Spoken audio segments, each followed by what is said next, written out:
Alright guys, so you guys were asked to look at 5 and 6, and I know that I'm looking at emails and some of you guys were confused about this in regards to assignment 2. So I'm going to have you guys keep assignment 2 and just try to fix it once we kind of look at what's going on here with 5 and 6. So for 5, I got x to be 10.7, so I identified A, I identified B, I identified C.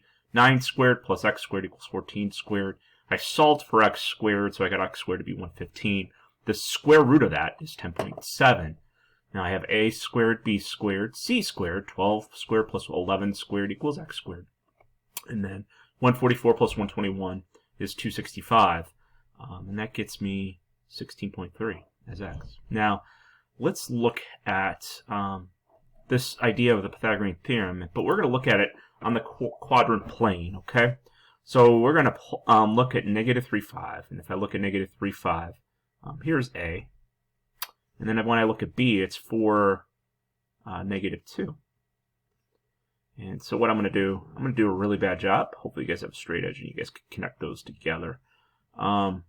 So what I'm going to look at is I want to find the distance between these 2 points. Now the cool thing about this is that I can make a right triangle for these. So I'm just going to go down as far as B goes, and I'm going to go as far to the left as A goes.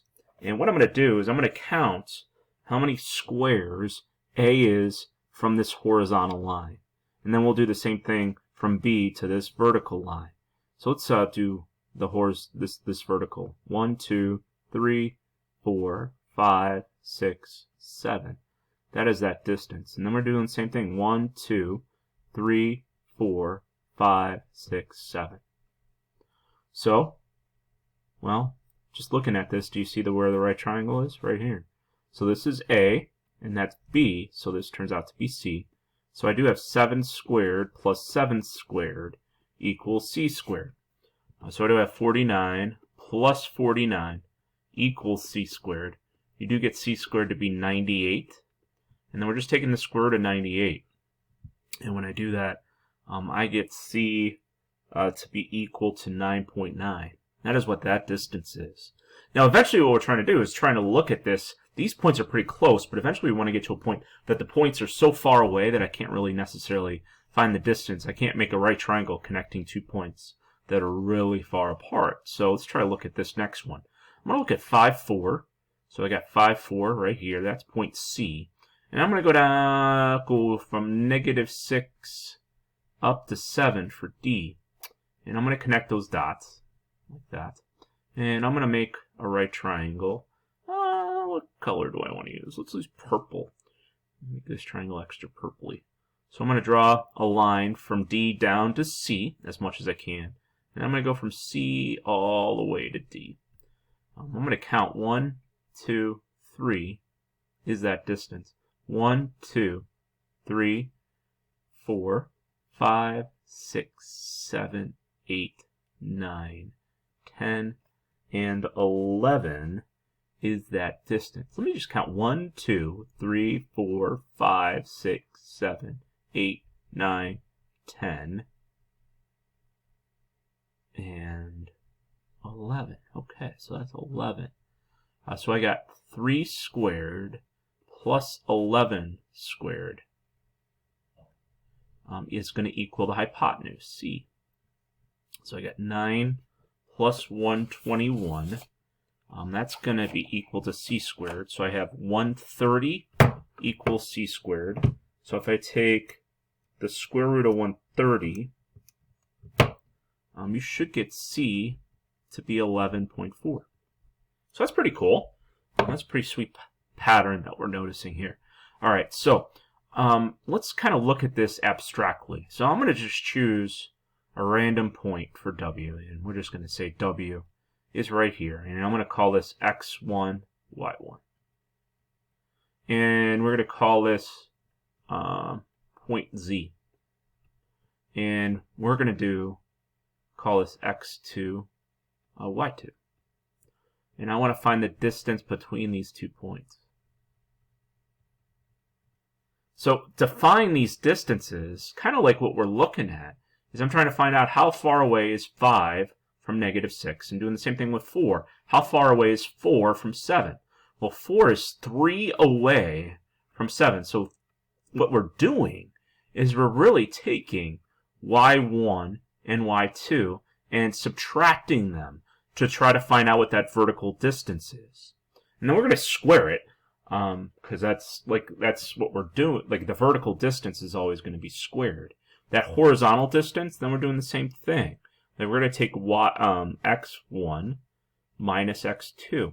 So what turns out, if people much more intelligent than me and you combined, we're able to find that in order to find the distance, and this is called the distance formula, between 2 points, I could subtract those two x values and square it, and then do the same thing with the y's. That's called the distance formula. And something that's going to be important for you guys to know. There's a special pink sheet that you guys got that does contain the distance formula. I encourage you guys to write that down. So let's look at an example. We're going to call this x1, y1, x2, y2. And what we want to do is find the distance between those 2 points. Remember, it's the difference of the x's squared plus the difference of the y's squared. So we're going to take 4 minus negative 6 squared, and then do the same thing, negative 3 minus 2 squared. So 4 minus negative 6 is 10 squared, and then when I do negative 3 minus 2, that's going to be negative 5 squared. So it turns out to be 100 plus 25. So that turns out to be the square root of 125. Now notice when I square a negative, it is always going to become positive.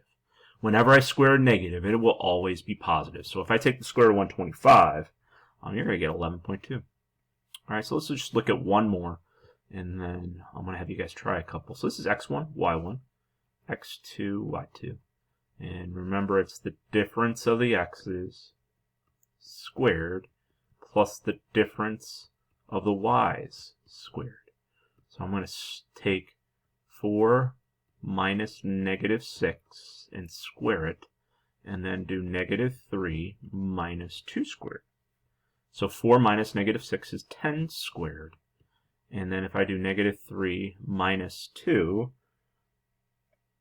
oh, I'm doing the same one again. That's crazy. I meant to look at this one, negative 1, negative 3, and then negative 2, 2. Sorry about that, guys. So it sounded so familiar. So I'm taking negative 1, subtracting negative 2, and squaring that, and then doing the same thing, negative 3 minus 2 squared. Negative 1 minus negative 2 is 1 squared. Negative 3 minus 2 is negative 5 squared. And then we're just taking the square root of that. So that's 1 plus 25 is going to be the square root of 26. And that's going to be 5.1. So just kind of like what we did before, guys, I'm going to ask you guys to try these on that next page. You guys got 4 of them. Try 12 through 15 for me, and I will talk to you later.